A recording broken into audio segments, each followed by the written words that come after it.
with me. Take a little trip, take a little trip, take a little trip, take a little trip, take a little trip, take a little trip, take a little trip with me. Take a little trip, take a little trip, take a little trip, take a little trip, take a little trip with me. Take a little trip, take a little trip, let's see.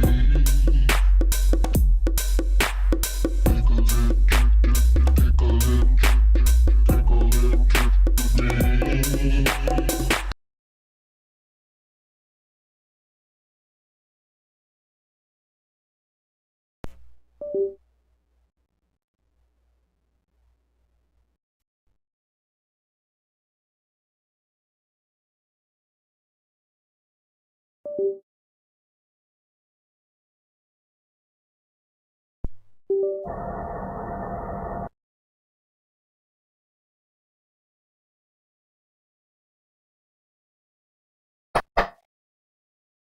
There it is.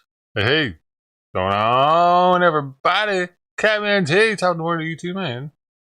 Shout out to that musical artist that allowed me to use his song on the stream. I didn't actually ask if I could open the stream with it, but I'll go check him.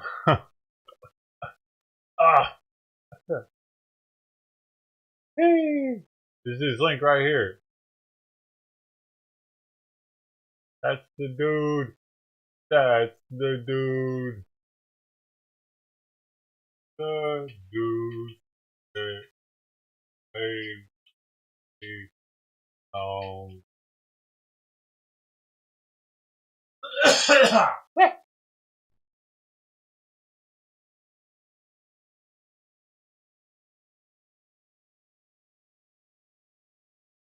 Oh, this is happening. Data at the time frame of 9:14, 9:20, and 9:21. He's so busted, dude. In 11:37. He's so busted. Look, this is close to Fairfax. This is went up to 83%. It was in the 70s until today. In the Ark near his home over here in Fairfax. Is that Here's what's right? going That is on. correct. The home This team- detective right here is saying how many steps he took in between different time periods, and he was running at some points. At 9:18:46, what if any activity? There's 103,000 people At watching this. 9:18:46, Alex Murdaugh calls John Marvin Murdaugh. It shows 106 seconds, and that's from his CDR since it's not on either phone extraction call log. How's it going? How's your day going? I'm new here. You guys have been here. I just got here.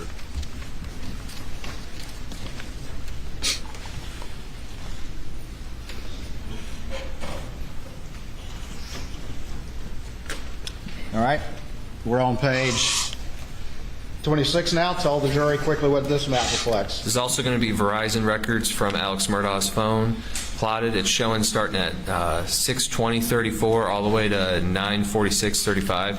It's showing from the cell tower in the sector of Alameda.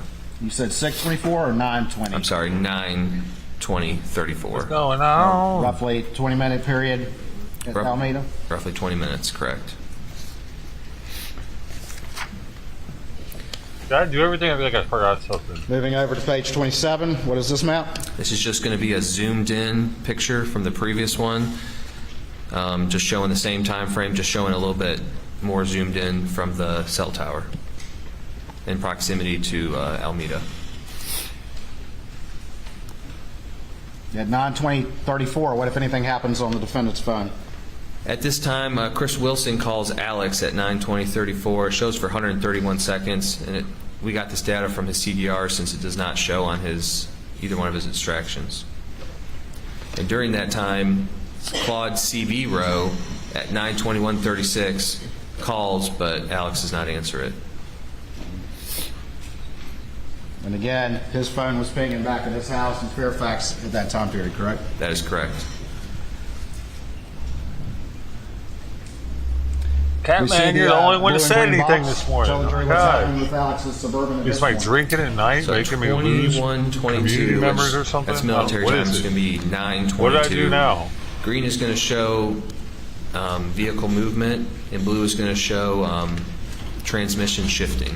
Oh, And is that consistent with the OnStar data at 9/22/49 of him arriving in I Alameda? know you can't It help. is. None of y'all can help. It's fucking broken, apparently. I broke it. It's fucked up. Fucking Lookner didn't And on help page with his 28, is report. that data point that you just Asshole. referenced? That is correct, 9/22/39. Starting about 9/22, does Alex's phone reflect any step activity? It does 9/22/39 to 9/32/14. We're showing approximately 195 steps taken on his phone. At 9/24/13, what, if anything, does the defendant phones reflect? He calls Libby Murdaugh, which would be his mom, shows 20 seconds long. That's from his CDRs because it's not on either phone extraction. And that would be the landline at Steve, Alameda. I've That's come to correct. realize that no one comes here for me anymore. No one's here for me. No one's here because I'm here. You are. One person. One person's here because I'm here.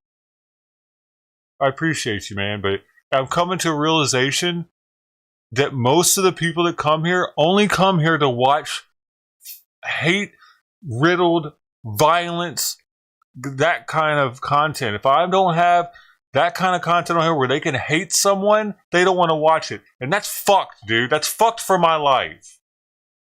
It's fucked surrounding myself with those people, dude. Stop jumping out of there like that!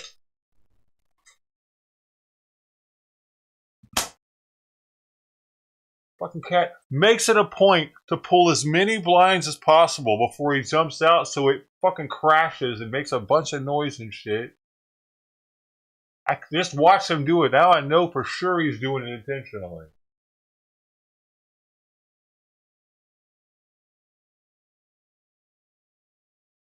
Fuck, man.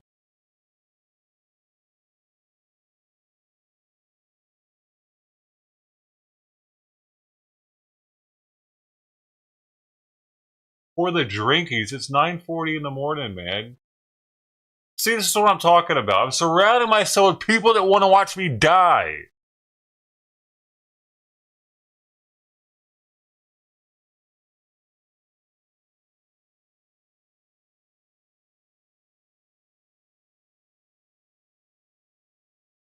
Or others die. Or like, it's like that. That's what I've done.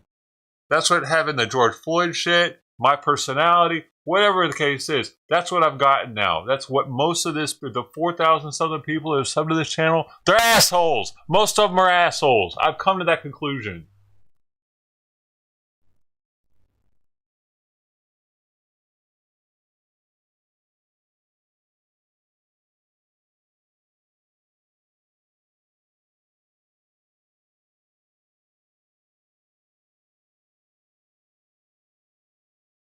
Because that's what I've created. I've created a community of assholes because I'm an asshole. That's what I've done. And that's what I'm fucking stuck with now. I can't get out of it. Unless I start over.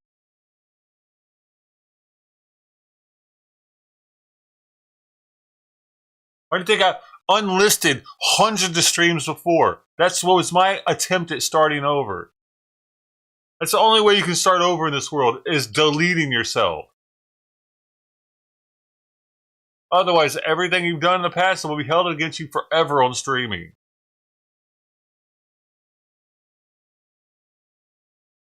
Like, look at the fucking Omegle edit that was made out of me from years ago.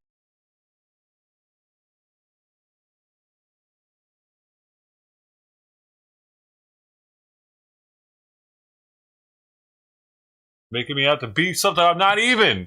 But I can't shake that shit even. So the shit that I am, I definitely can't shake that.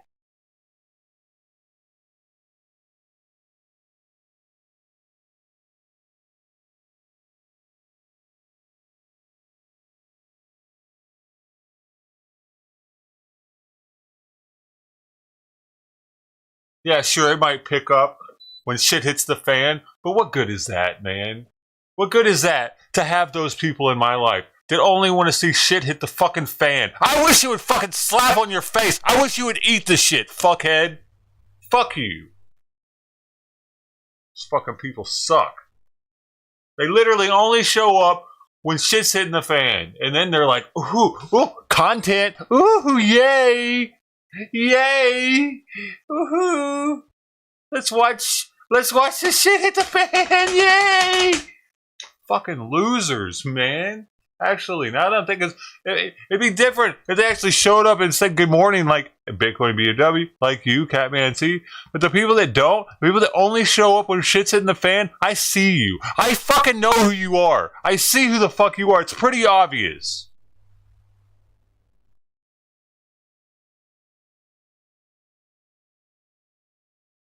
You know what I mean? It's going to pop off. If I keep doing this, it's going to pop off again one day. And then they're all going to show up and be like, hey, dope, remember the good old days? Fuck you.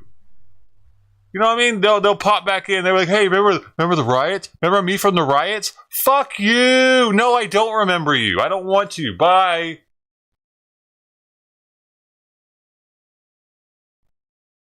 They do it. They've done it to me before already. It's been done when People's Convoy happened, man. You saw all the old heads start popping through here again. All of a sudden, hey, remember, we're buddies. Remember how big of buddies we are? Hi. No, I don't. Fuck, man.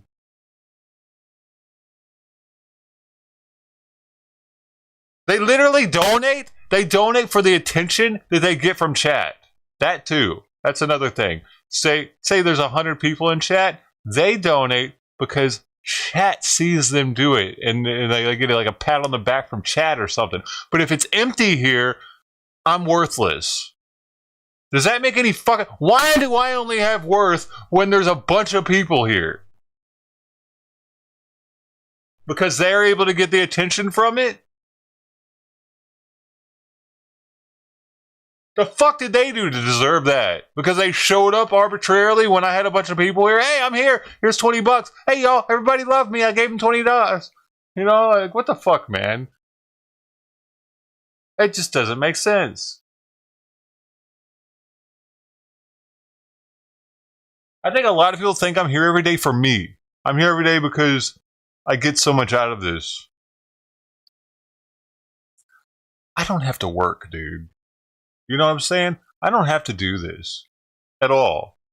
If anything, it's costing me a ton of money. It's making me struggle in life. It's the opposite of making my life better at this point.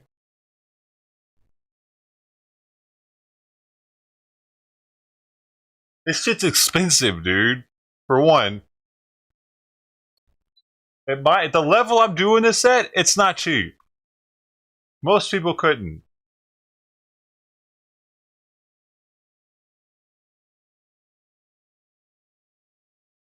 Fucking Twitch. My Twitch memberships are in the 20s now. 28. That at one point was in the 400s.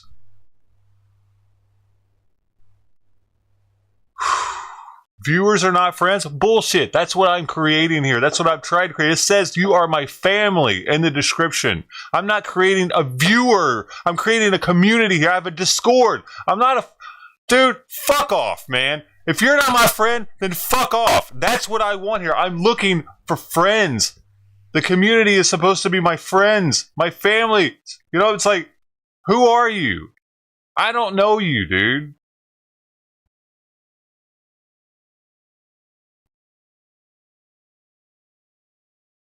I didn't create this so people would stare at me and just listen to me and stare at me. I've always hated that, dude. From the beginning. When I noticed that nobody had said anything for a while, I would start going off, dude. Like, why is anybody talking? I've been talking to myself for 30 minutes. What the fuck is this? There's 10 people here.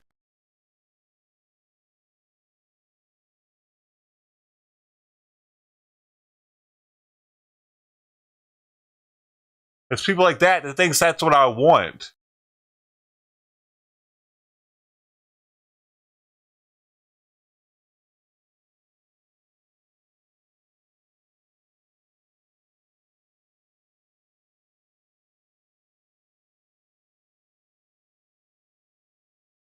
No, Mr. Ryan, it's not me, man. What the fuck, dude? Shut the fuck up. Fuck. If anybody doesn't know, Mr. Nine, he's good at bugging people.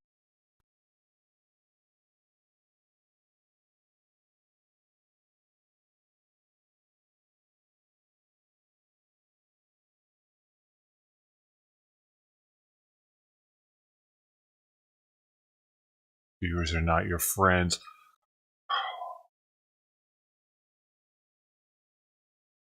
See, that's different. You know what? If you're like a movie star or some shit, I get that. You know, if you're fucking, they're just watching you do your thing as an actor, that's different. That's not what this is. This is a live stream. It's interactive. They can't interact with you on the big screen, man. That's totally fucking different. People try to act like we're just actors here. We don't need any kind of back and forth. There's a chat for a fucking reason, man.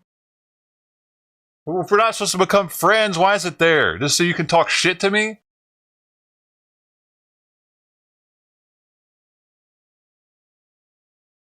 That's the dumbest fucking thing I've heard this morning. Viewers are not friends.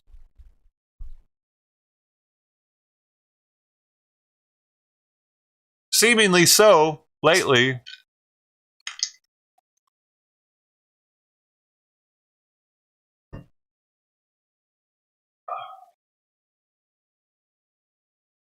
Sometimes I just need to get on here and rant without weed in my system, you know? Because I think about shit while I'm not here.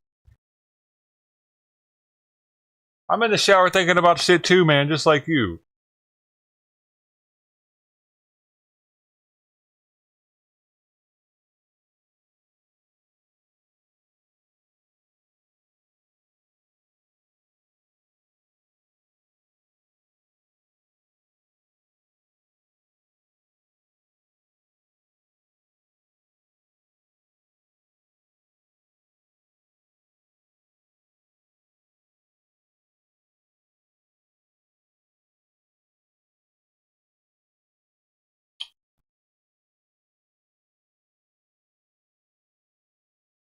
It's definitely personal, also.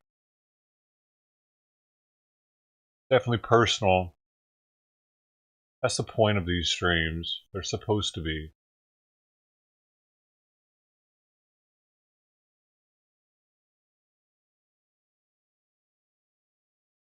I wouldn't turn my camera on if they weren't. That makes it intimate. You're in my house right now, man. I see you first thing in the morning every day.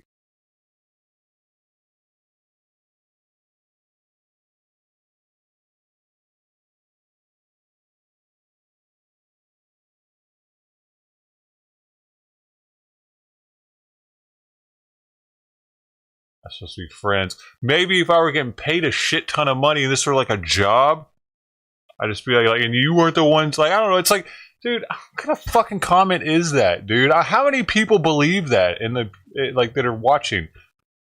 Fucking just want to use the streamer for the like entertainment aspect of it and throw them away.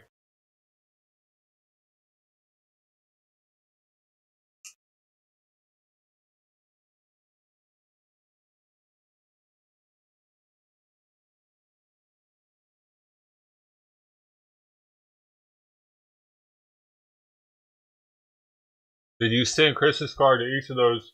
Did I send Christmas cards to each of them? Right. I don't send Christmas cards to anybody. Like, nobody. Literally 0 people ever get a Christmas card from me. What does that mean? I don't believe in fucking celebrating Christmas, dude. What the fuck does that mean, dude? Do you send a Christmas card to every one of your friends? I don't. Okay. Is that why I don't have friends? Because I don't do that one thing? Is that why?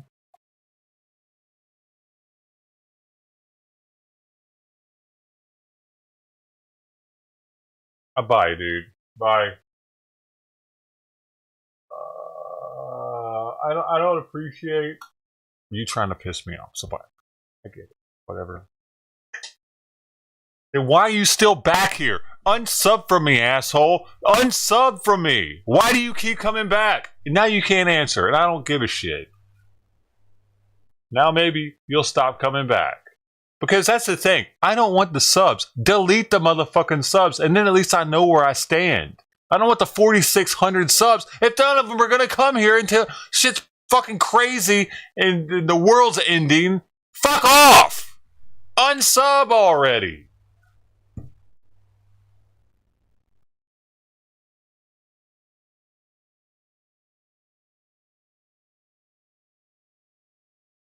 Then I know where I'm at. It's just weird having 4,600 and then nobody shows up. It's like, damn, is that even real? I never fucking sub-botted this channel, so I don't know. Fuck, dude. It should be real.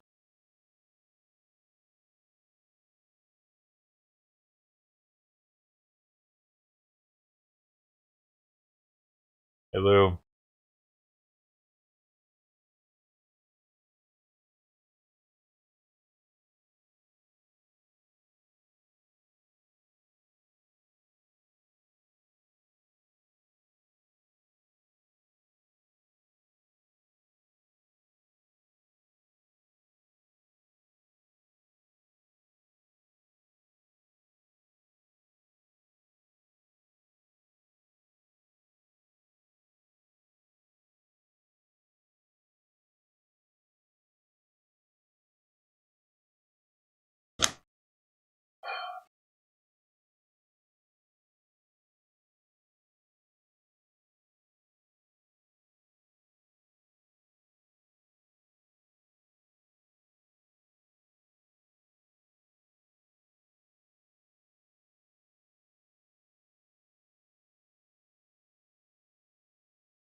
I really don't get it. Why the people that hate me keep coming back.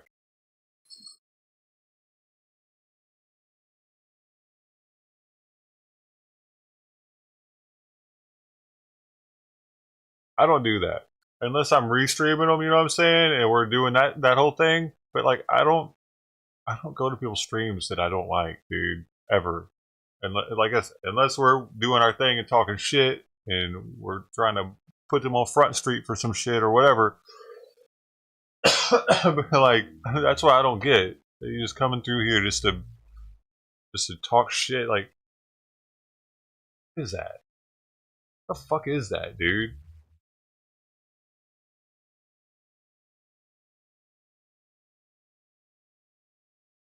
That's actually one of y'all's alts. I bet. I bet it's one of your alts.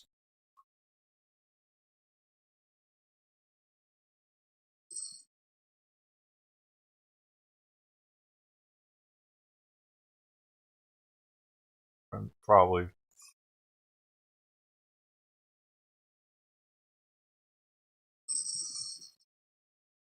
Makes the most sense. Why else would they come through? It's somebody that I still give attention to, so they can still come here and get their spark of attention and whatever. While at the same time, they come through with their alt talking shit, because then they get negative attention too, because they dig both types of attention. Plus, they can kind of control my emotions and shit, so they get off on that. It's got to be one of y'all. Fuck you, because what y'all told me before, you've already banned all my alts, so I know y'all do that shit. It'll be the first time.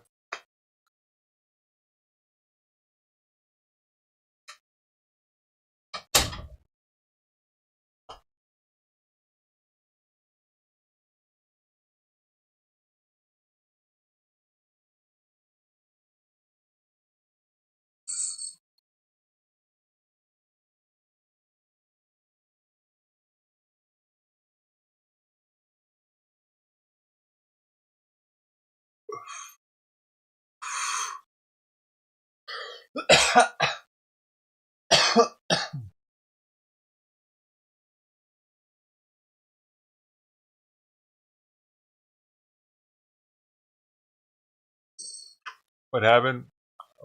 Fucking The stream was dead for like 20 minutes. 15, I don't know, dude. I'm fucking on edge. What happened?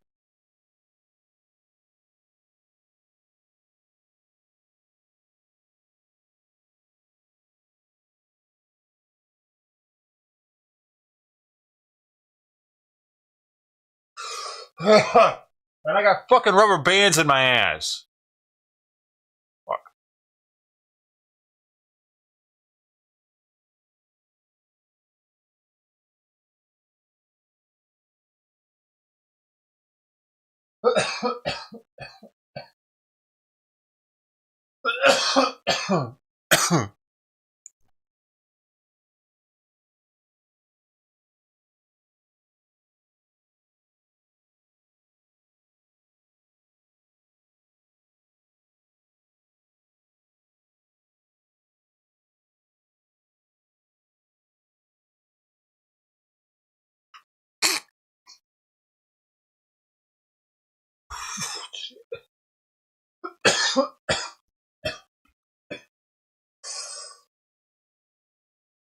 Ah.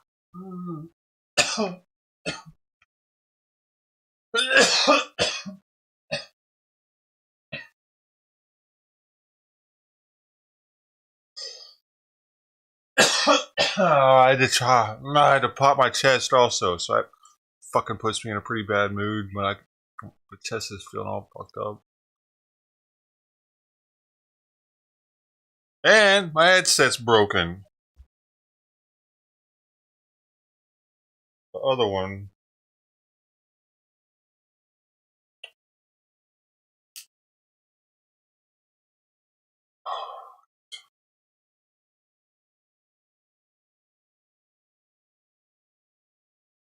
I'm going all in. I'm going all in, dude. Fuck it. I don't care anymore. Let's go.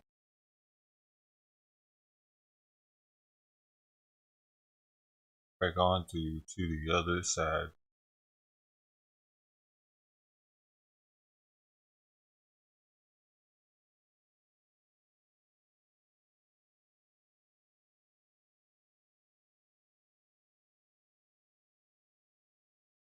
What is cuz I'm entertainment? Are you the troll I just banned? There's another account.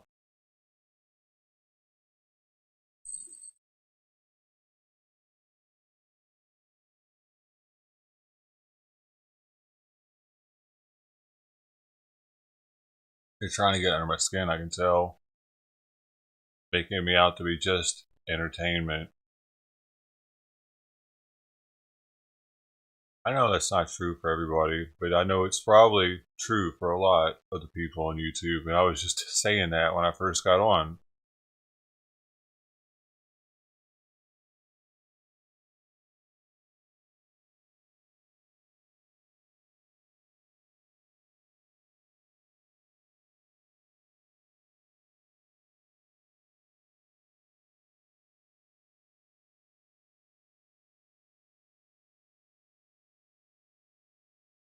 This thing just malfunctioned or something. That's why I was hitting so hard.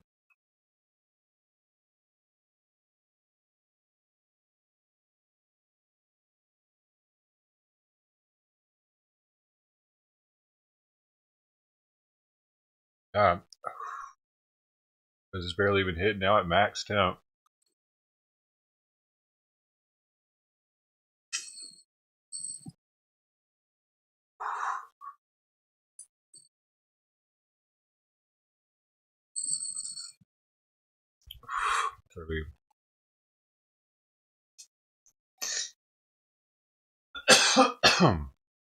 There was something in there though.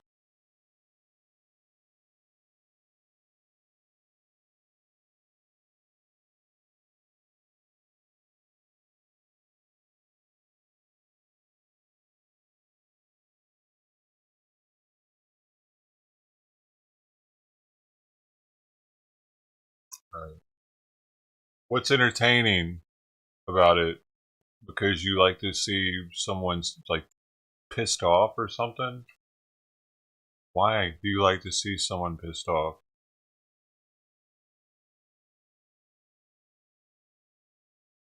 Like I don't like. There's a streamer. His name's OG Geezer. Dude's always pissed off. I don't get it. I don't get why that is something that someone would want to surround themselves with. I try not to be that person. As you can see now, the weed really helps a lot. I hadn't smoked yet before that.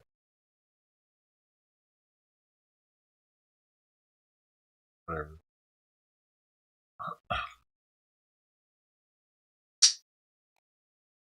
You become more like that when you watch that.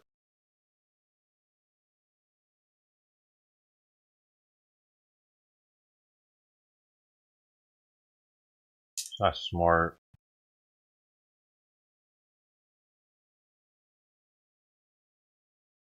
I'm not offended.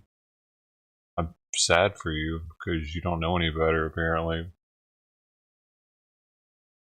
I'm Dr. Jekyll and Mr. Hyde when it comes to weed, dude. It helps me tremendously, as you can probably see. Whatever. You're crazy, man. I don't like being like that, dude. Thank you for what you do and your friendship. Hey, Catman T, thank you for your friendship, man. I mean that, dude. Thanks for 25 bones, too, but seriously, I mean, like, I appreciate.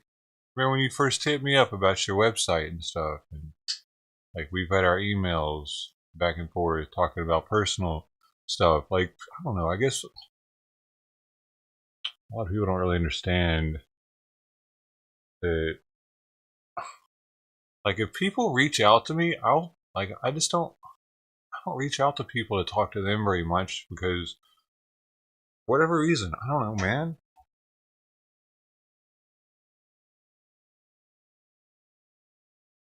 It's not anything personal against any of you guys, so it's because of my own personal shit with my actual family. Probably has a lot to do with it. Thanks, Catman. Catman T. Keep it real. Hope everything's going alright on your neck of the woods too, man. I know you're going through some tough times. I know you're going through some tough times out there. Hopefully it gets right soon. Or, I don't know, you know? Sorry. What are you drinking on anyway?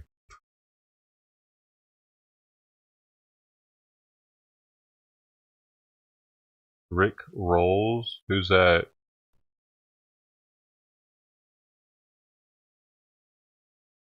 Wait, sure you are. You will get offended on everything anyone says that doesn't line up. No, I don't.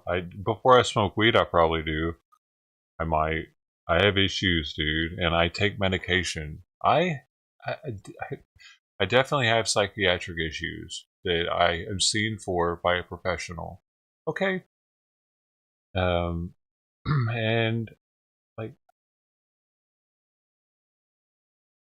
so yeah, I say dumb shit sometimes, especially if I haven't smoked.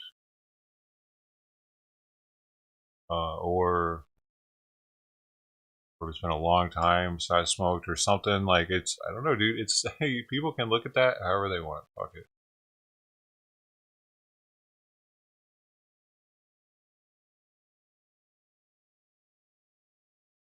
Like, why, like, people don't,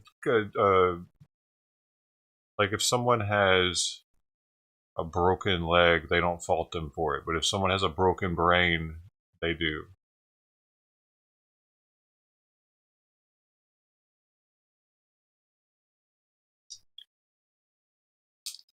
It's kind of fucked up. I get it though. Can't see it. You can see the broken, you can see the missing leg or whatever.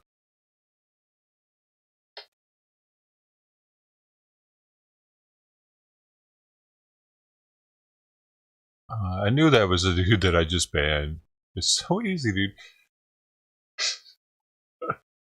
You guys are like,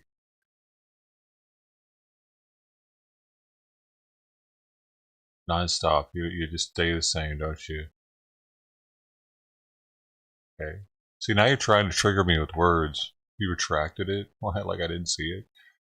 And then you just block and block people's especially people who have been long-time followers, you flip the fuck out all the freaking time. I do flip out. Oftentimes I apologize for it afterwards. Like I said, I have problems, dude, and I have had problems for. It didn't start when I started streaming, man. Like, anyway, you would have probably known that if you'd been around that long, but I guess not. I guess how long time you actually are. What do you consider a long time, man? And I will block people if they continually try to push my buttons like you are. You just think I'm super rude. Okay, and that's your opinion. You're allowed that. But why do you keep coming back then? I'm not always super rude. I do have my rude moments. I see that. I'm definitely aware of that. It happens afterwards. I'm like, fuck. I want to cry. All that, dude. It happens. And I wish it didn't happen. But I can't make it stop happening. I've read books. Dude, you should see my Audible list. They're all self-help books, dude. And I've listened to a lot of them. Listen to a lot of them on YouTube. Earl Nightingale, Dale Carnegie. There's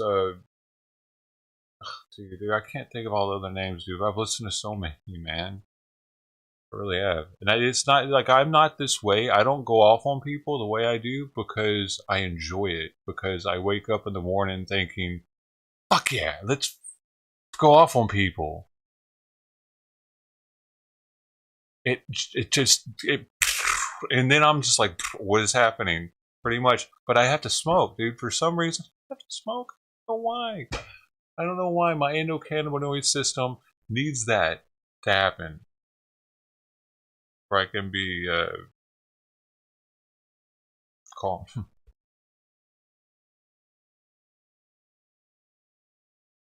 And a lot. And here's where the problem entails and lies. Whatever. My parents only see weed as a drug, as bad.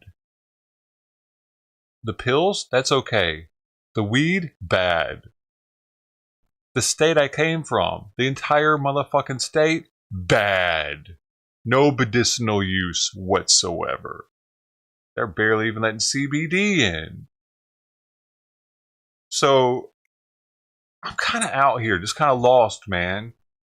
My family doesn't talk to me because the weed, man.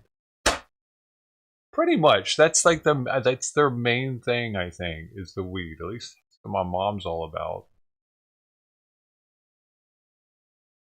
The first person's weed who I ever saw was my mom's. It's all twisted, man. She's a Bible thumping weed smoker. You used to be. I don't know, maybe she put that all aside. But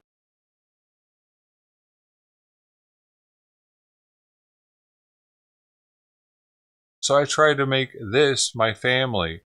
I go off with my family just the same. It's partially why they don't talk to me, because they wouldn't let me fucking smoke weed. So I was going off all the time, man. Does that make sense a little bit? Like, I couldn't openly, like whenever I've openly been able to smoke around them, it's been all cool. We were all groovy, baby. Everything was chill. We weren't getting in fights and shit. We were having good conversations. All that. My girlfriend and I, that was a different story, because that was just like, I don't need to be in a relationship, honestly. Not that kind. Not a girlfriend kind. I'm good on that. I tried it out a few times. I'm not made for that life. It's too much for me. So,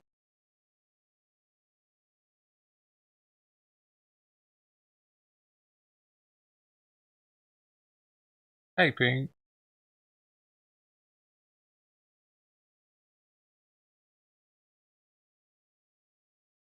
See what this guy say, trying to trigger me. You think? Oh wait, just think it's through 5 years. 5 years? I haven't even been streaming 5 years, man. Okay, yeah, you're only watching because it's entertainment. Well, whatever, man. Because I think, like, you wouldn't be bringing up some of the stuff you're bringing up if Do you just want an apology, man? I'm sorry for going off on you whenever it was. I don't know what it was, why it was, but I'm sorry, dude. Okay? I'll try not to go off on you anymore. What was your original name? I'll look it up and see exactly. I can see exactly some information. I got the bot, bro.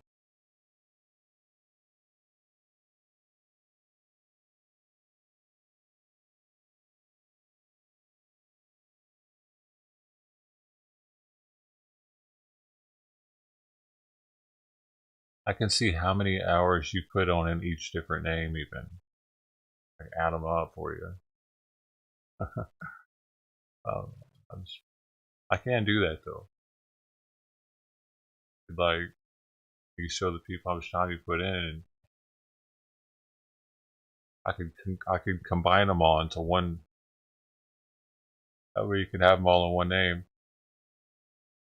Because if you've been switching around over and over, you might be pissed off that your hours and your dough aren't all on the same name. If you could give me all the accounts, I could put them all in one for you. It's the least I can do for going off on you, man.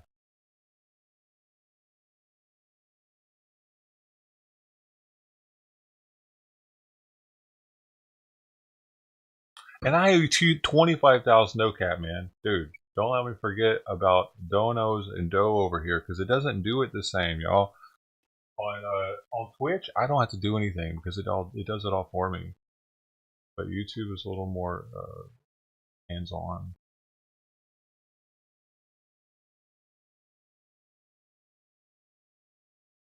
$5.77.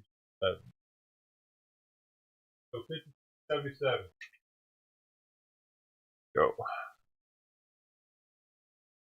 Look tonight. How much did you? I think so. Damn, man, you asking me days later now, Ruby. You didn't look. You don't. Man, y'all remind me. Or I mean, like, I think I did though, because I've been doing it. When was Look there? 2 nights ago? I think I started doing it 2 nights ago, actually. I did, because I remember I was doing it, because I remember to start doing it then, and then yesterday, if you look and see, if you don't did, man. Pretty sure I did though, because there wasn't anything yesterday, and I remember doing some, like a couple one day. I think there was 2 donos that day. Well, sometimes my brain, bro, just like anybody else's, has malfunction. Might forget.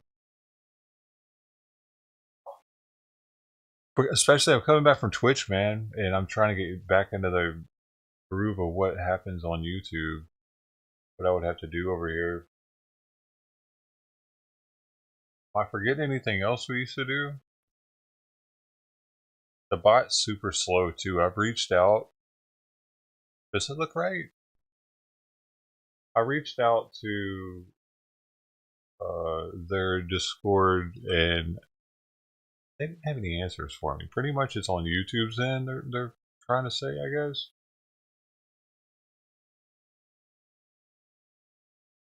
So I guess there's nothing I can really do to speed it up.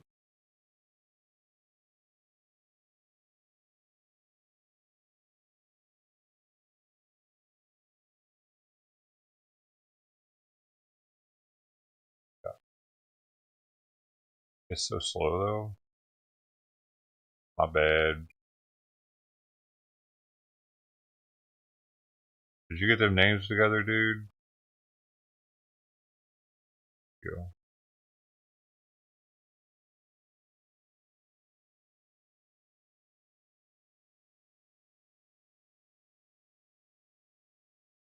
Alright, let me see.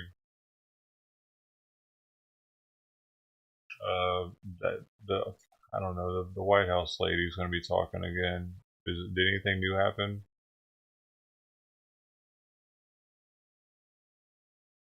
Oh shit, Crump is talking about the Ohio thing. Reported, and Oh, the only wait, someone reason meant this.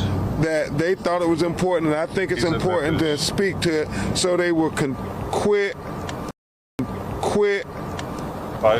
harassing the family over this ancillary matter. Has nothing to do with the reason why this happened to Tyree Nichols. This Scorpion unit had a pattern and practice of doing this to black people in Memphis. That's it. You don't need to go no further than that. We talk about these special police units or these proactive policing, and they do this stuff in marginalized communities of color where they trample on the constitutional rights and human rights of black and brown citizens. They don't do that in the white communities to white citizens.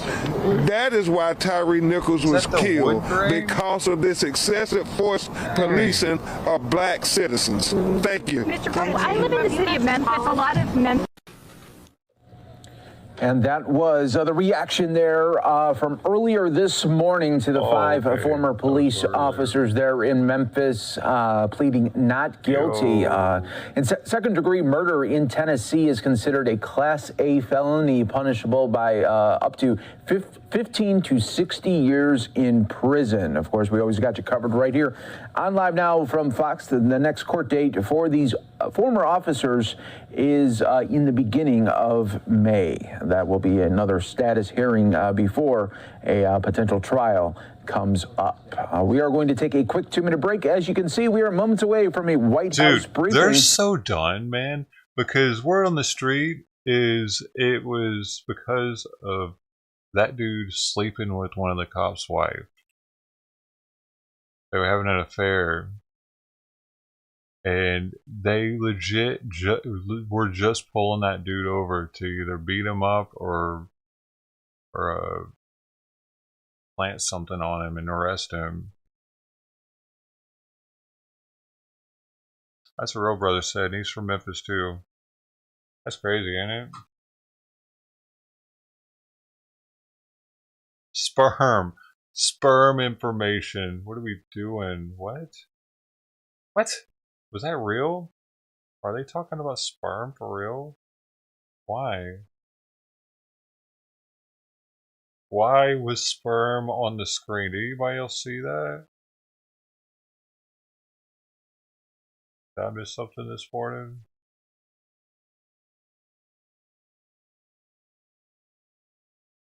There was sperm everywhere at the crime scene.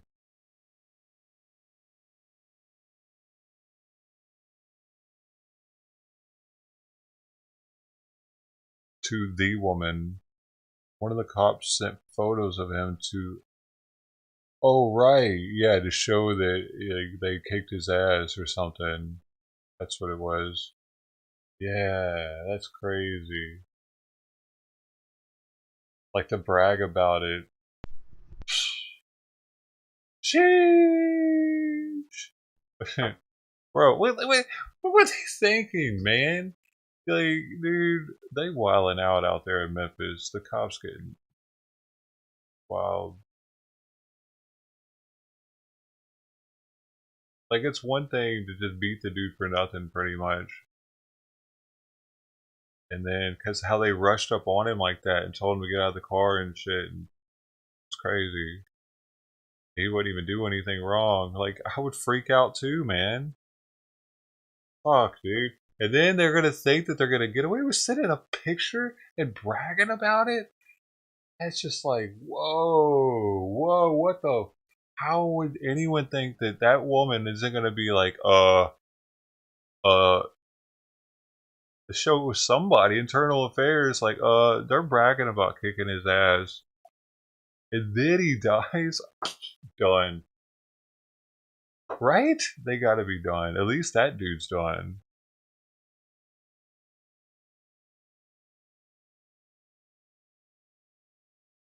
Man.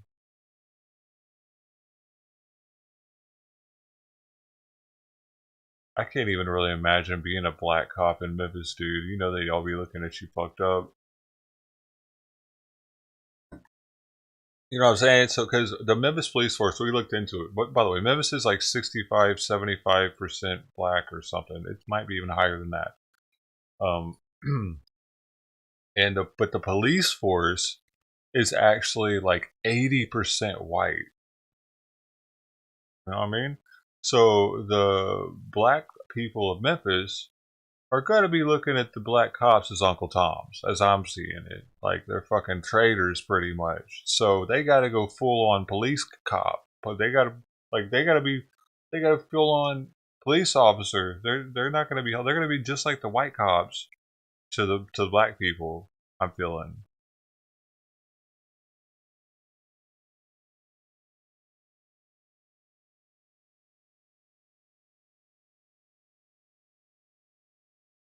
Man, dude, like, so becoming a black police officer in Memphis is kind of weird for me. Cause why? Like, who does that? It's pretty much selling out and being like, yeah, I'm gonna lock you motherfuckers up now, motherfucker. You know what I mean? It's like someone. Could you imagine someone in Compton, a black person in Compton that's growing up in the hood, and all of a sudden he wants to be a police officer for that same neighborhood? Like, all the homies gonna be looking at him a certain way, right? Like, especially if they're up to shit, they're not gonna. I don't know, man. Ooh, that's some crazy shit to me to want to do, to want to put yourself in that situation. Okay, so I'd move to a different city though if I were gonna do that. If I were a black dude, I wouldn't want to be a black police officer in Memphis. Oh, yeah, it's because like it's kind of weird, kind of weird. They need more. Like there needs to be more black, but it had to happen so quickly. It needs to happen like now, up to have 50% black and white on the police force, maybe, or actually like 70%. As many percentage, they need to be equally represented in the police force as is in the society of their policing.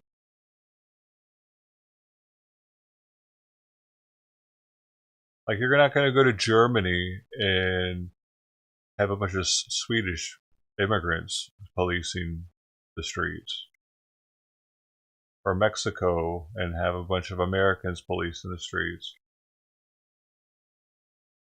The same type mentality, right?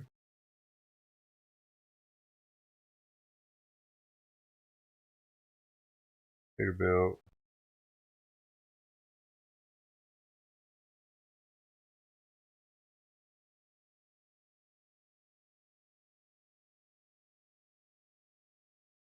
Man, this dude's guilty as shit now. He's 84% of the people think he's guilty. No, it's at 80, but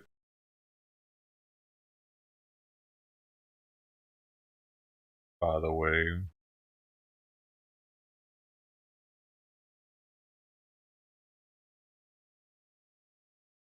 have two Peterbilt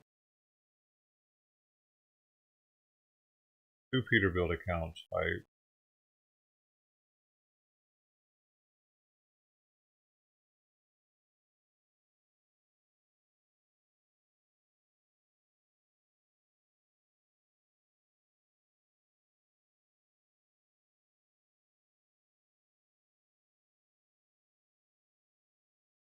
How are they coming back?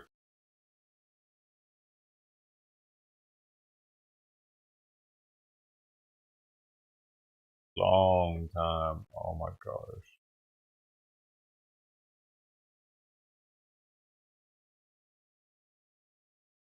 Press briefing.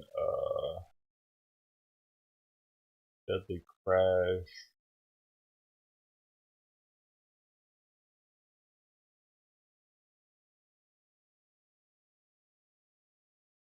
Whoa! Breaking news. Holy shit, dude.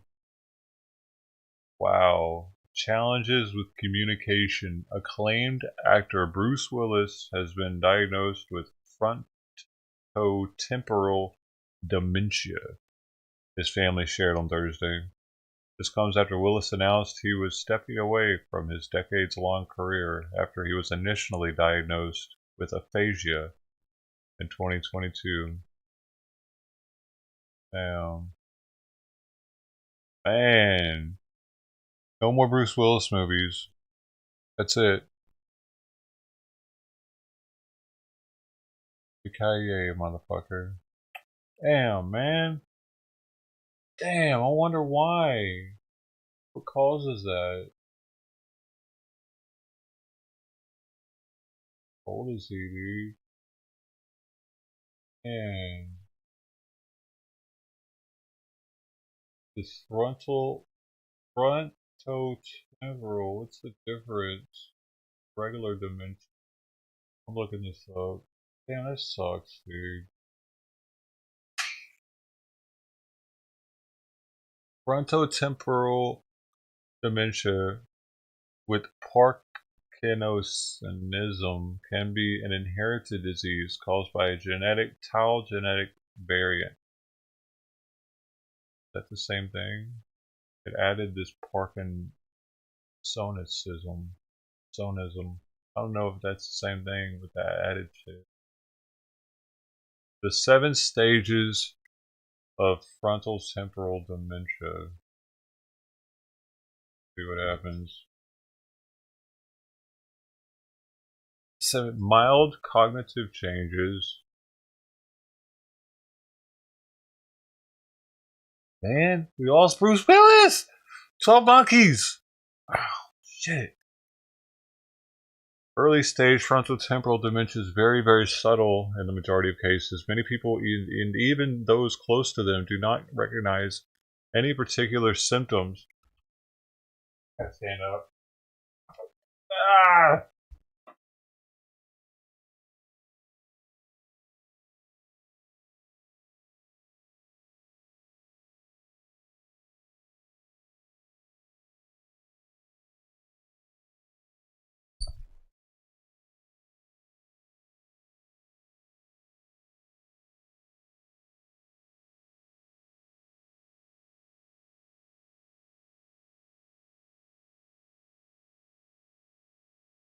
Yeah, they don't recognize any particular symptoms that would be worried about.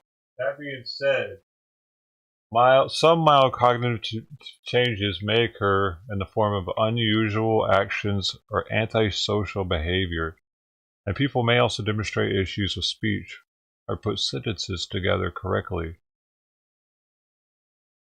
at this early stage. While it's less common with FTD, some will experience memory loss. However, those with early stage FTD often do not attribute behaviors and instances to a neurological condition. At this stage, a person's quality of life isn't drastically impacted.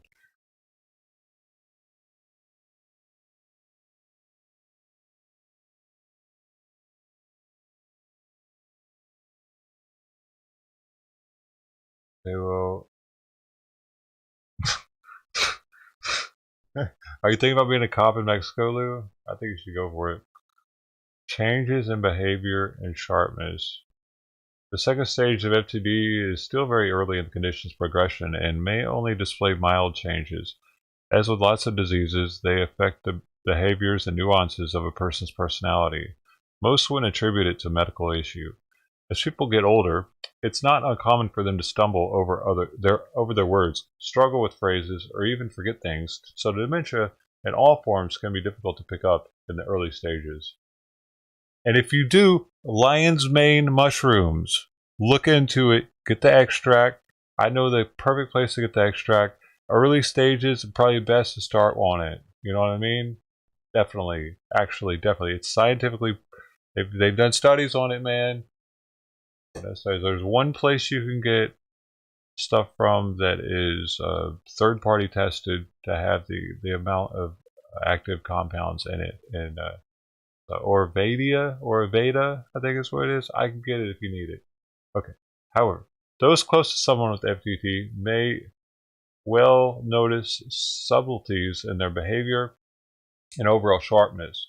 For example, some find it difficult to find the right words to say at times, whereas others lack the cognitive thought to substitute one word for another.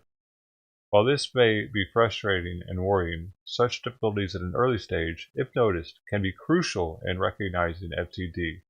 Additionally, unusual or antisocial behavior can begin to impact a person's social and personal life. See what I'm saying? If they would have dude, if you would have started taking lion's mane, I wonder if you did, if they tried it. I'd really like to know that.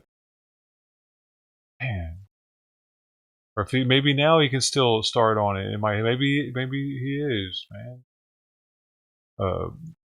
Language difficulties. The middle stages of frontal temporal dementia are where symptoms become more consistent and recognizable and benign, and begin to accelerate in severity.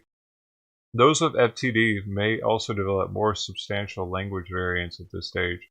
This tends to begin with forgetting more advanced terminology and less commonly used phrases, which in turn can have an impact on the career of those who use more advanced language on a daily basis. Generally, the person will not be able to notice these symptoms, and they'll be more apparent to those around them. Language difficulties combined with unusual behaviors, a lack of inhibition, and lack of social tact can point towards FTD at this stage. Unfortunately, they feed into one another, as the use of appropriate and effective language is key for social situations and productive work life. For some, the early and mid stages of FTD are where their home and work life begin to decline. Implications of quality of life. Stage 4 of frontotemporal dementia displays symptoms that have more impact on a person's quality of life and also the way they interact with others. Progression of language problems can make it more difficult for someone to remember and use simple phrases, such as familiar terminology and the names of everyday items. Compared to more complex language, forgetting simple words is much more noticeable to others.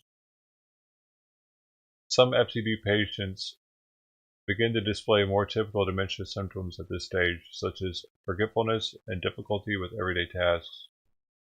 While this is not always commonplace, the combination of language problems, behavior variants, and memory issues make life extremely difficult. It's not uncommon for someone with FTD to lack the ability to recognize their own issues, and want to deal with them. Tasks such as driving, spending time in unfamiliar surroundings can prove to be problematic. If a person forgets essential information and lacks the social language skills to seek help. I wonder if he's can't be at that stage already. He's probably at stage 2 or 3. He probably can't remember scripts anymore. You know? I bet that's it, dude. So that it was probably much more easy to recognize in him because of his job.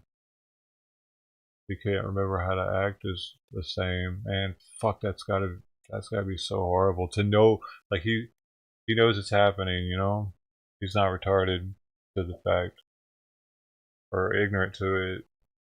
He sees himself losing his life. Damn, man. The best Christmas movie ever. Well, that or Gremlins. What do you think?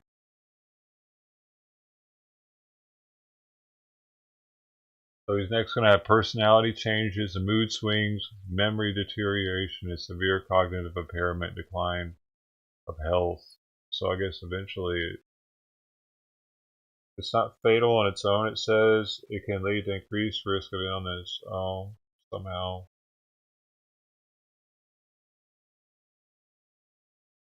And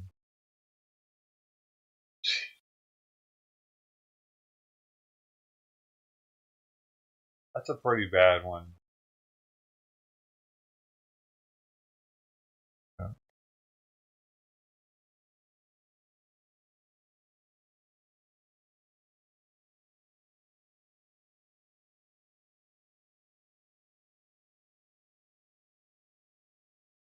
Moonlighting.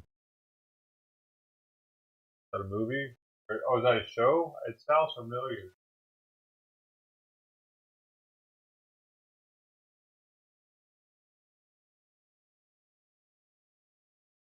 Oh, it's a movie.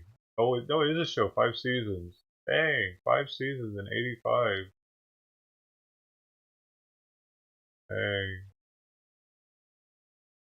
But he's a stud. He's a stud then,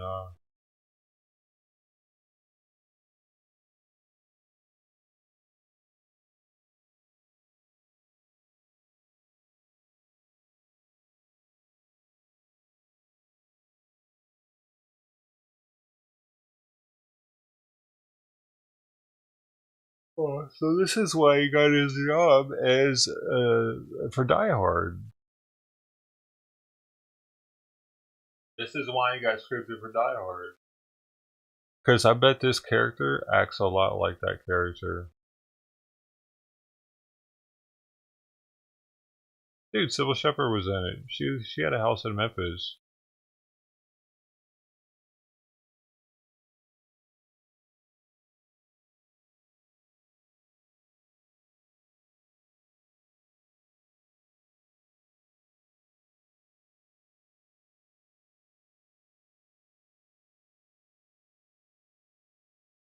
In 2007, the series was listed as one of the Time magazine's 100 best TV shows of all time.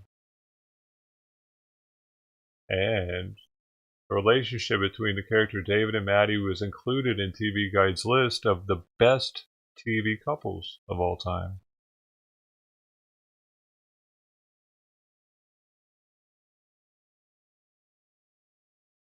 I think Sense was good too, dude.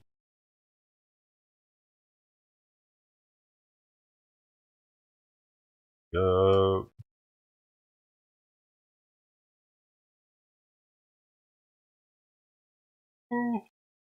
It's a bummer, Bruce.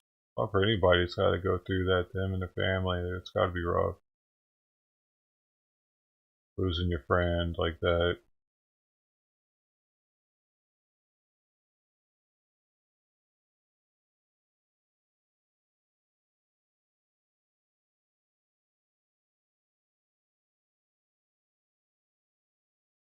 What else is going on? Pakistan. Terrorist armed with hand grenades and automatic guns storm Karachi. The Prime Minister of the country asking for national unity. What does that even mean? I don't know what that means. I mean, the nation is united against terrorism, but it is not the job of the nation but to make policies. The nation elects our leaders mostly. Sometimes we don't. And those leaders make policy. The elephant in the room is the policy. The policy of allowing these people to operate as good Taliban and bad Taliban. The policy of back in the days when we as a country, Pakistan, was used to basically give birth to and nurture the Taliban and their regime. So I think the problem lies with thousands of madrasas operating without any government intervention, any overt government intervention. Any better news, though, for it to be entertaining. Boring news. Talk about. And I don't. Oh, man. I'm not trying to watch her, dude.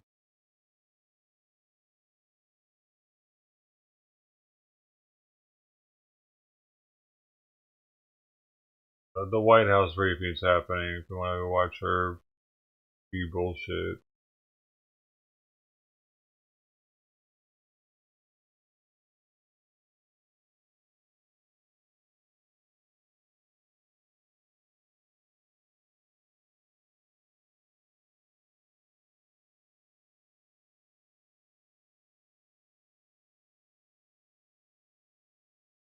Best TV couple is Bert and Ernie, dude.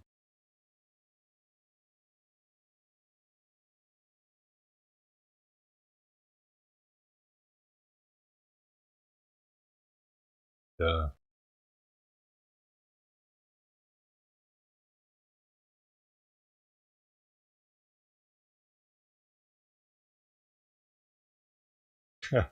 Dude, they're always they always have they ever known? I just recently started watching the press secretary. Is that a new position or something?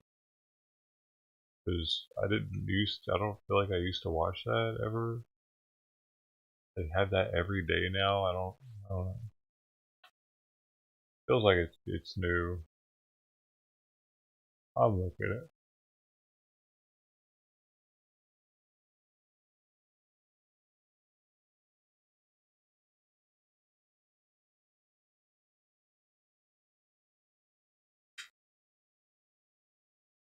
Oh, it's been around since 32, actually.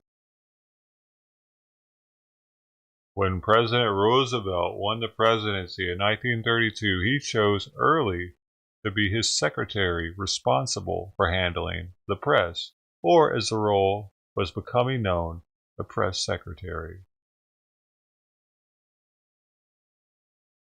Was the first one a woman? Let's see.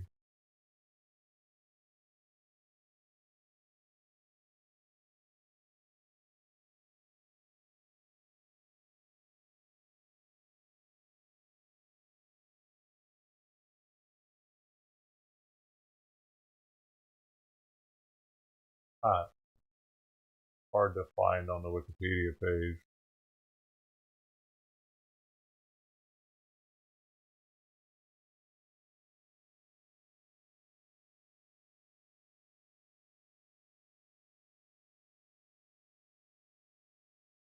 Early's not even on there, man.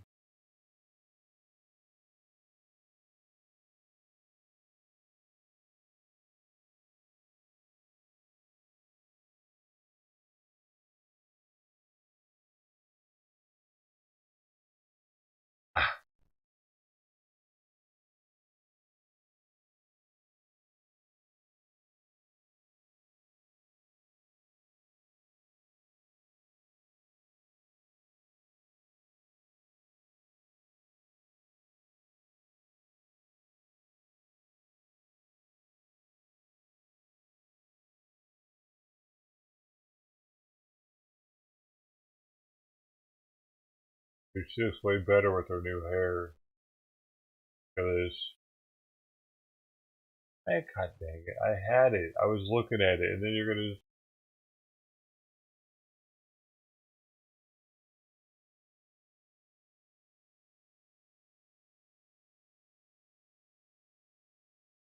Her old hair.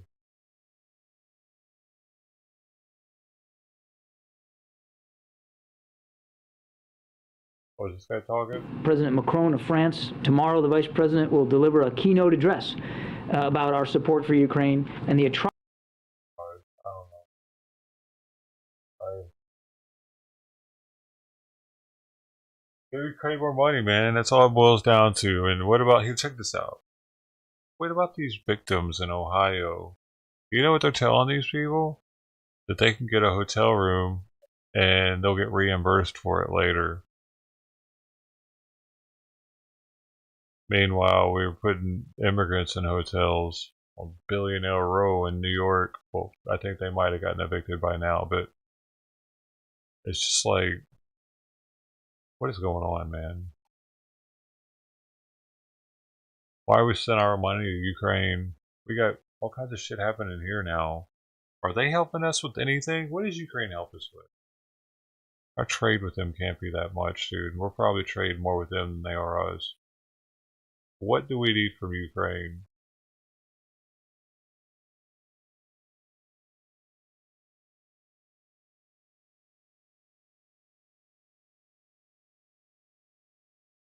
What do we need from Syria? Talk about sending them money, and Turkey sending them money.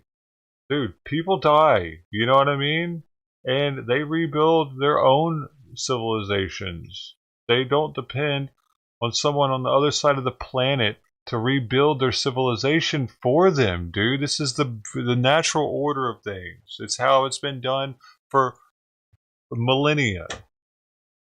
Thousands of years, more than that actually, dude. Think back, dude, just recently we came about having this type of ability to interact with one another instantly with the internet, and not, it doesn't take long for us to travel with a bunch of people to be in an area and, you know, be in their country all of a sudden for hundreds of thousands of years we didn't have that, man. How long it would take to travel? Fucking boat with sails on it? People would be dying on the way there. It was a grueling journey, dude. And it's so fast that all this has happened, and all of a sudden we're Captain Save-A-Ho for the fucking world. It just doesn't make sense, dude. How we're sending money to the Gaza Strip and West Bank for humanitarian needs, while they're sending the money that they make to Iran to buy more missiles to launch at the Iron Dome that we're also filling with missiles to block those said missiles that are getting shot at them. We're playing both sides in so many different parts of the world, wasting tons of money, dude. We're like, that money's coming from us. You know that? It might be coming from the rich ass people more than it is us, like, personally, but I don't know. I don't know how it all works with the taxes and shit, but it's definitely, it's coming from everybody a little bit.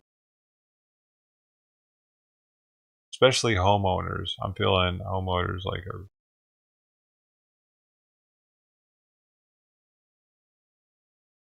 so much money.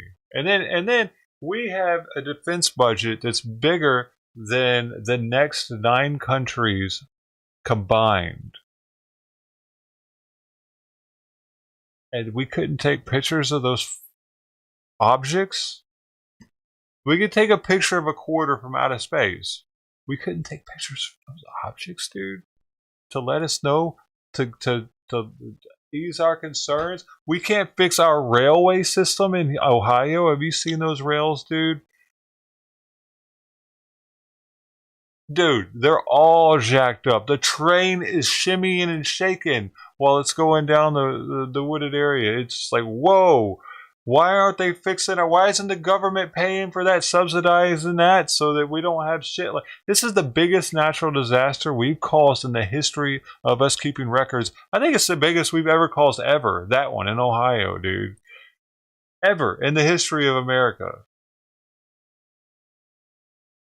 And it's our fault.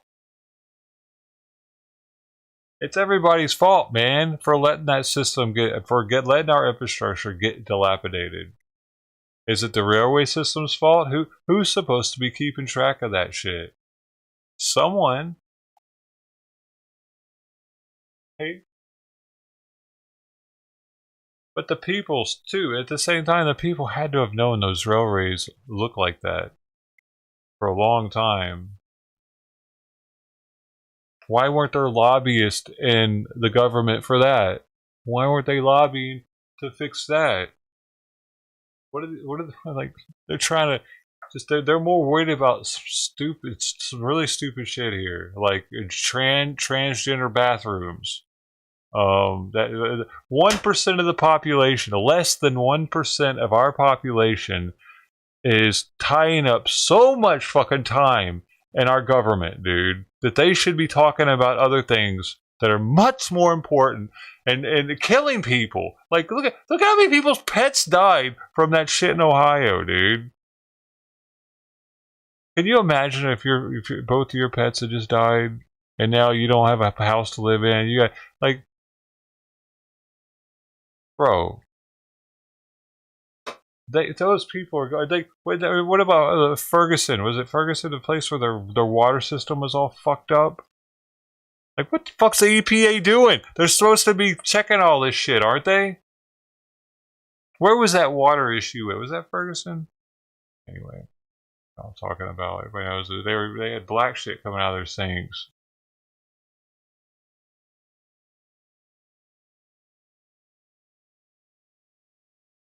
This next year, 2024 is going to be a wild one with elections, I think, because people are starting to get fed up.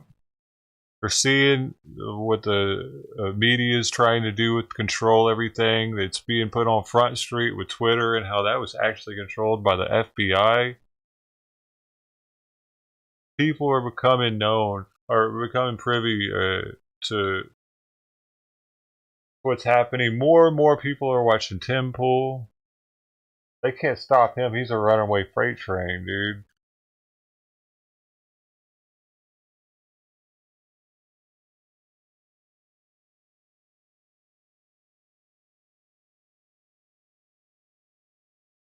It's snowballing on Tim Pool, man. Every time he gets another one on there, it's like, that dude's going to be bigger than Joe Rogan, man.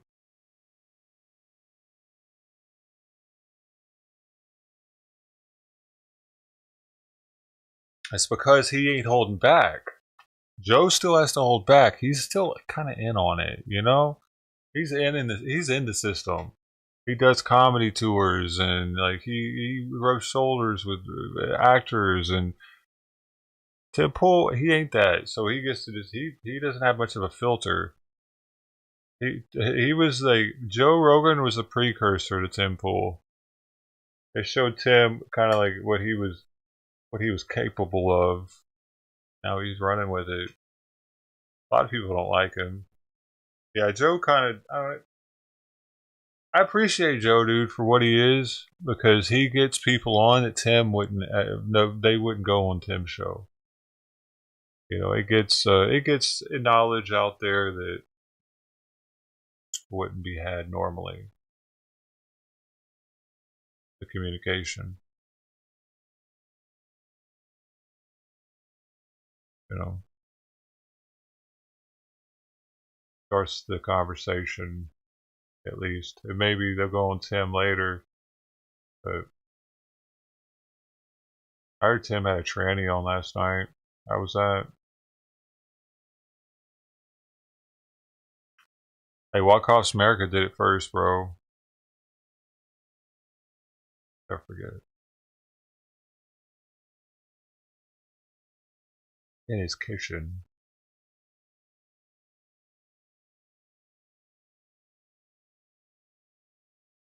Well, I mean, he's just kind of a sellout. I get it. He's even got that On It brand he has to promote, and he's always promoting something on Instagram, but at the same time, he's like trying to help his friends out, I guess, with the Instagram promotions, maybe with the food places and stuff, or the knives that are given to him.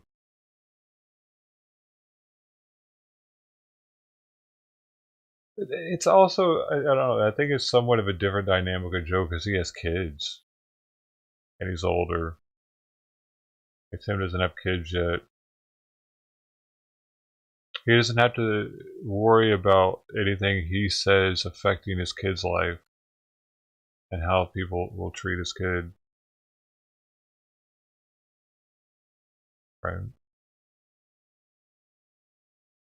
It's different when you have kids, right? You start thinking differently, acting differently. Well, good dads do, right? Unless they're perfect already. When's that happen? I was born to be a daddy. Yeah, different generation too. It's true. I wonder if he's ever done DMT. Tim. This is what I gotta wear at the VA when I go, by the way. It's still in my pocket. Blue side out.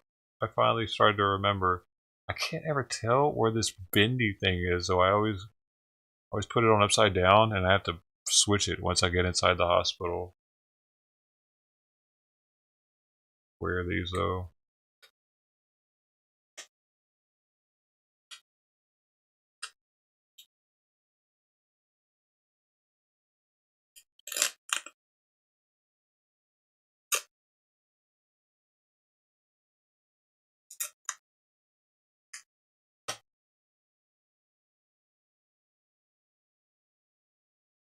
The lack of good role models.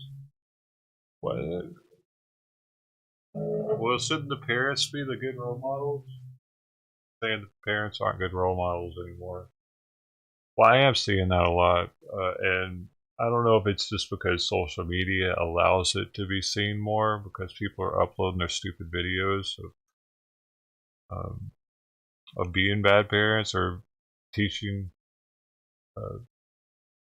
teaching their kids, like, you know, going off in a store in front of their kid or something, or I'm trying to think of it, like I see it all the time though. People on someone else's stream or on their stream.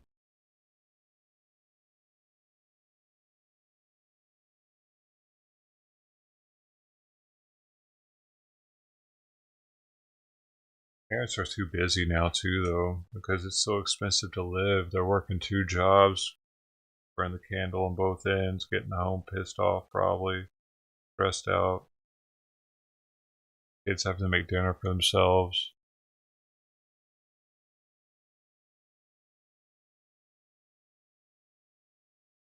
I don't know how people do it, dude. I'm highly blessed to be able to live here. Be able to live in Long Beach like this. But most people can't do this. They had to be married. And then, like, a lot of people are just jumping into marriage, I think, because of that. For the financial stability. Dudes are jumping into marriage for financial stability now. It used to be just women. But it used to be just women so that they could sit at home and not go to work, you know? That way they could be a stay-at-home mom.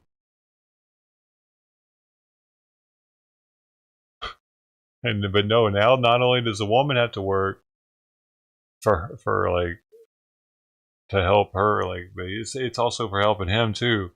Now survive out here, especially in California. Maybe not in like middle America so much, but the East and the West, the seaboard, all along the coastline, it's like that because New York's definitely like that. Like Virginia Beach is probably going to be like that. Myrtle Beach, any beach city is going to be like that. If you're not hooked up with somebody, it's going to be hard to afford it. They've made it like that intentionally, huh? The government wants us all married. You get tax incentives or something. You get incentivized for being married at multiple places.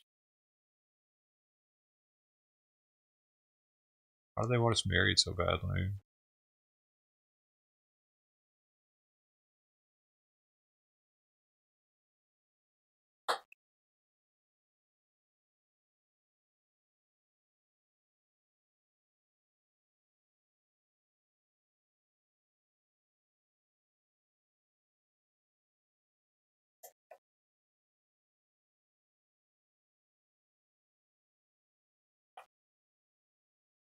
Single moms.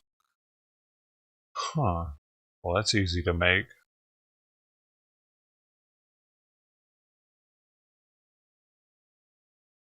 Expensive.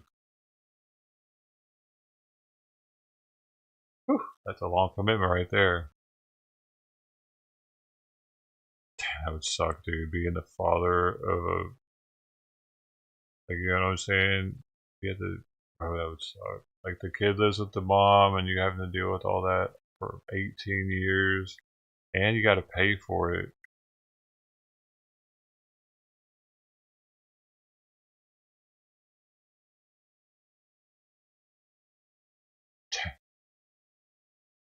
Can't imagine paying for it. That'd be the hardest part. Like, you know, in the whole time they're talking shit about you probably to the kid.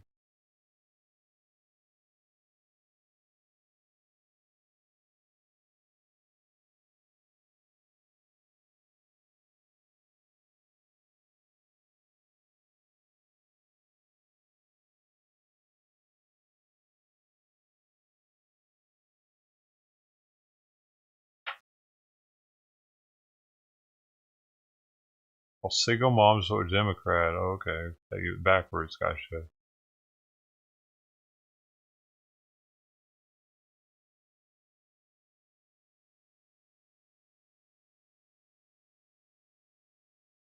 Or they in the car. Oh, because they're the commute. People can't afford to live in the city. Why's the kid riding in the car for 2 hours?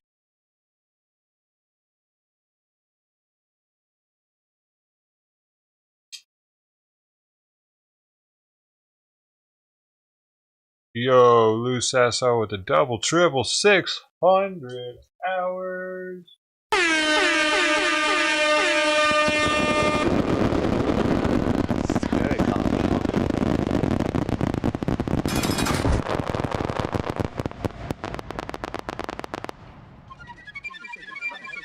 Skinny penis, skinny penis, skinny penis, skinny penis, skinny penis, skinny penis.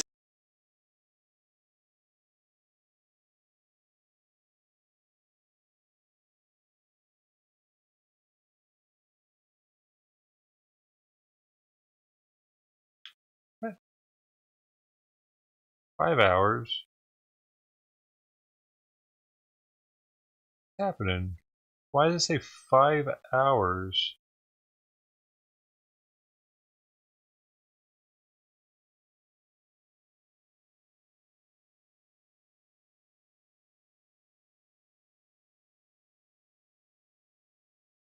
What? Oh, it's a different account? Heyo!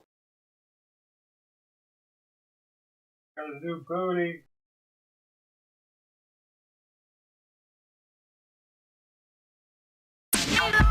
Wait. Smoke weed every That's what it was. Be so horny.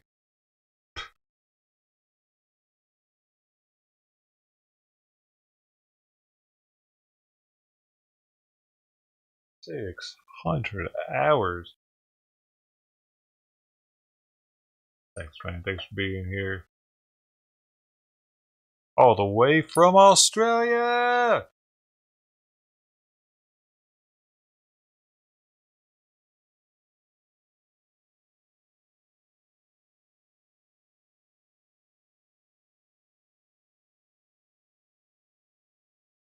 Oh, by the way, this dude's more guilty now than he was yesterday. The Murdaugh dude, if you missed it.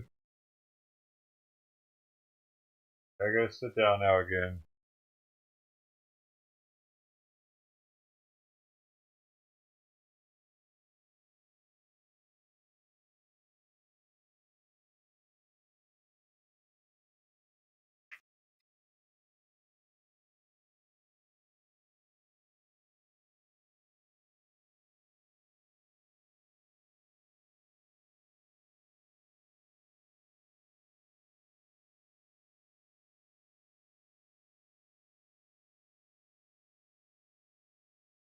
Oh, Billy, I don't have anything in there.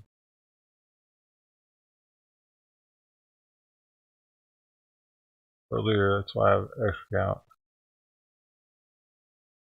Oh, look. Yeah. Oh, look there.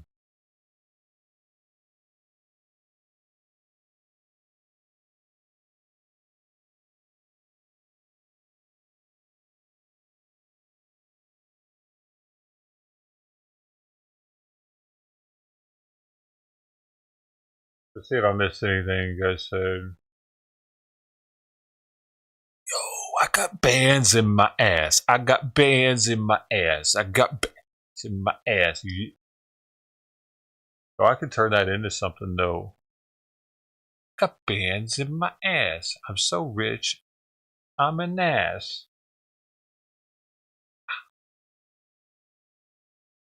Band is like a certain amount of money. And you'd have to play on words with it.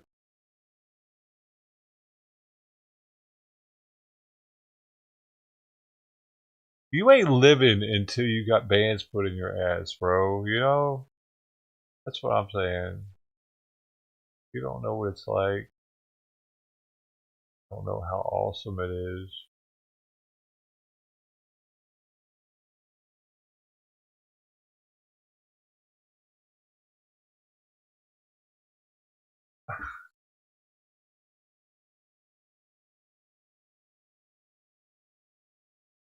I'm gonna play this guy's song to the ground. Y'all gonna hate it before you hear where I'm done with it.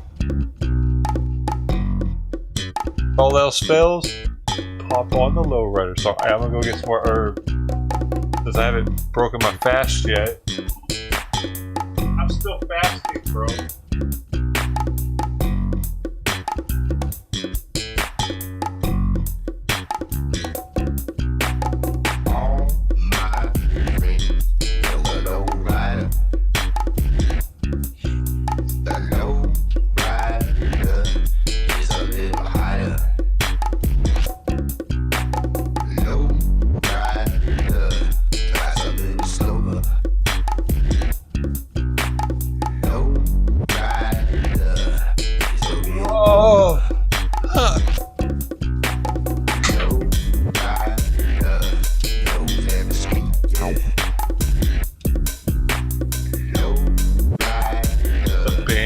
has to lose.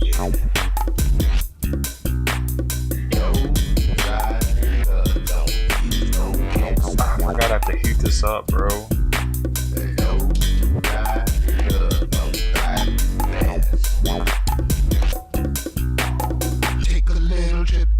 Take a little trip and see.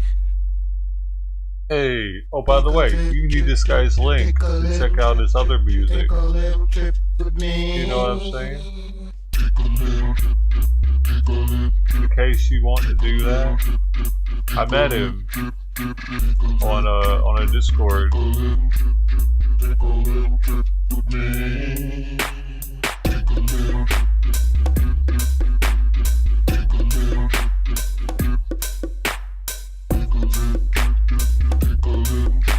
Was that him? Did I give you the right one? Oh no, that's not him. Fuck. That's the wrong one.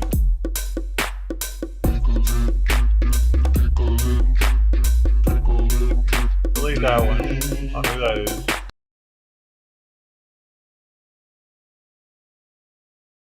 That's the one I put last time too? Dude. It is. There, that's the right one. Ah, God dang it. What I put last time? No, man. Oh, I can't tell.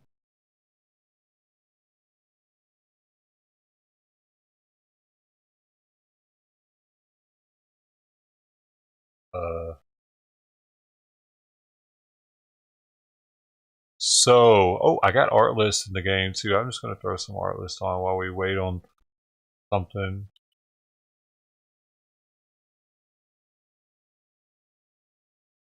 I don't want to hear what they have to say. He's guilty.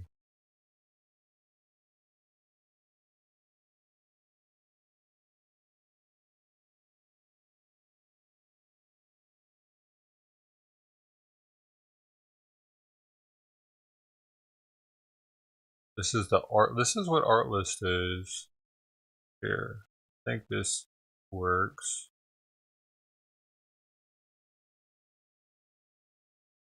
Let's see. Welcome to Deep Pong's dance groove. Are you ready to get your groove on? Yes. All right then, let's get started. That's my referral link. Heyo. No one's ever done it, I don't think, but I got that one.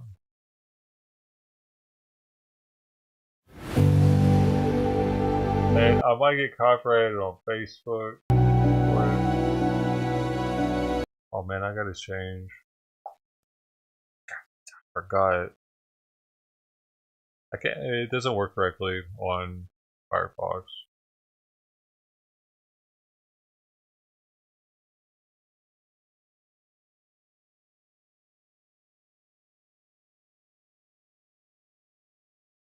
I'm gonna go to a genre of country. Really get things going. Oh yeah.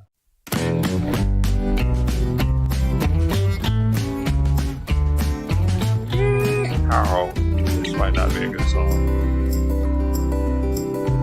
It's not country enough. Oh, oh, I remember this song. This one's country enough.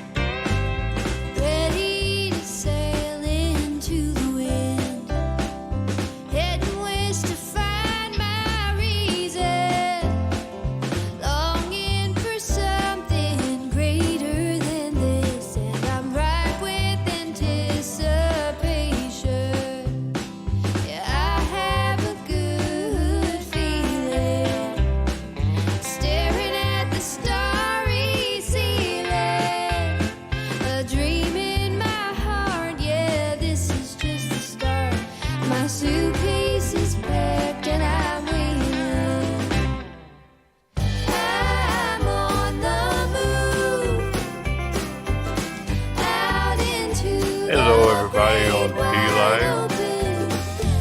Give everybody here a little something.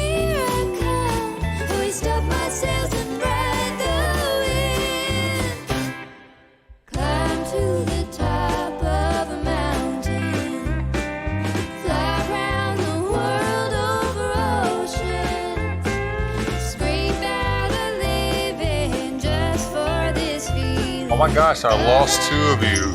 Men down, they don't like country.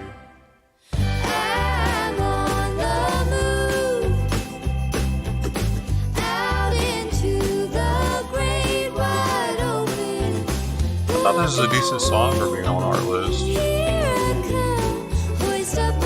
know, it's like positive. I like its positive vibe. A lot of country music's depressing.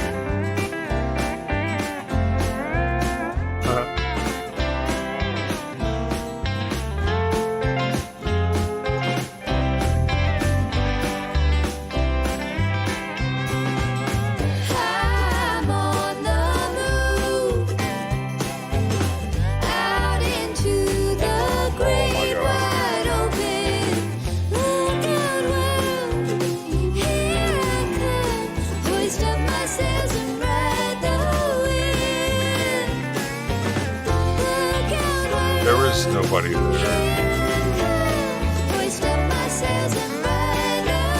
Okay, now we're going to a different genre.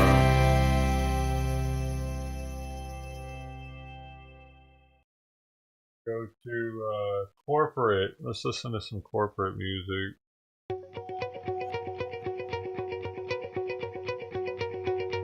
Here at Doeshow Institute, you'll learn everything you need to know. Letter pink, whatever. You just came to say bye.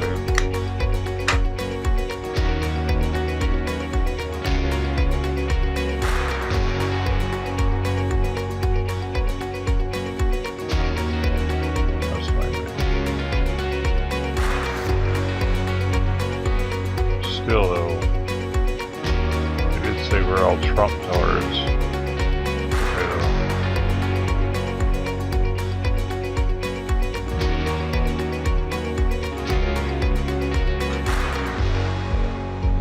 Was I wrong? You said I was a Trump tard.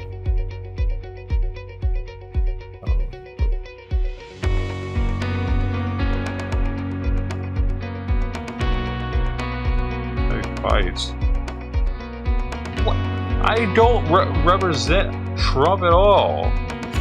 You don't know me at all, or you just want to fuck with me.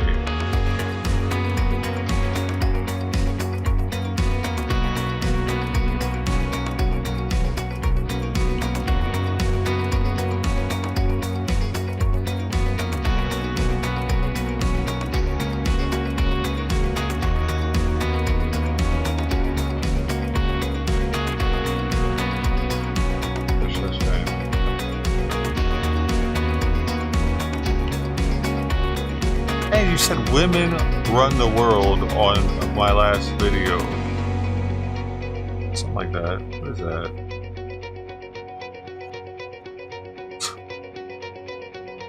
It didn't have anything to do with women, that stream, did it?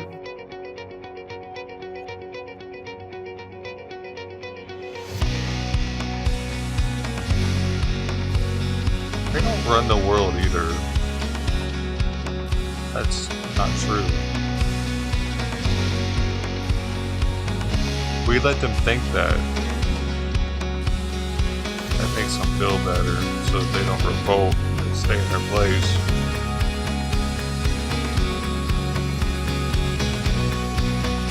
We like them there. That's where we want you, women. The men at any point could, you know what I'm saying? We can take your vagina anytime, any day we want it.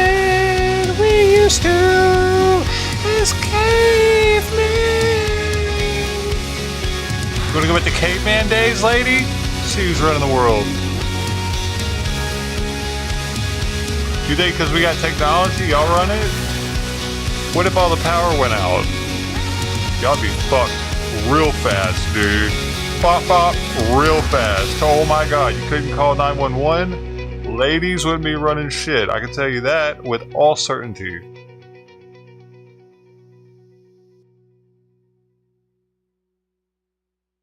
There might have been a couple of you that could fight a dude off in a gym. I saw that video, but most women aren't that woman. Let's be real.